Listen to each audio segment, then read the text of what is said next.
मग आज काय स्पेशल? कोबीची भाजी आणि ज्वारीची भाकरी. चला तर आपण भाजीची तयारी करूया. त्यासाठी गॅसवर तवा ठेवूया. शेंगदाणे टाकायचे. शेंगदाणे छानपैकी भाजून घ्यायचे. ते मिक्सरच्या भांड्यात काढायचे. नंतर तीळ घ्यायचे. तीळ पण छान भाजून घ्यायचे. ते पण काढायचे.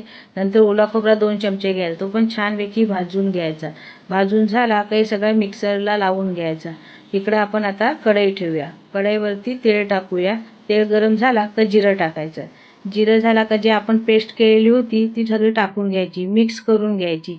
त्याच्यानंतर आता आपण मसाले टाकूया. हळद, धना-जिरा पावडर, गरम मसाला हे सगळं मिक्स करून घ्यायचं. ते सुटेपर्यंत मिक्स करायचा. त्याच्यानंतर लाल तिखट टाकायचा. तो पण छानपैकी मिक्स करून घ्यायचा.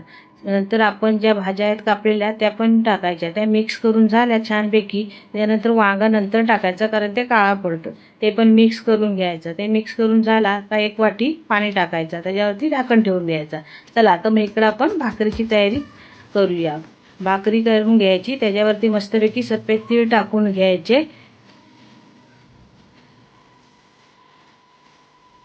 भाकरी आपली तयार.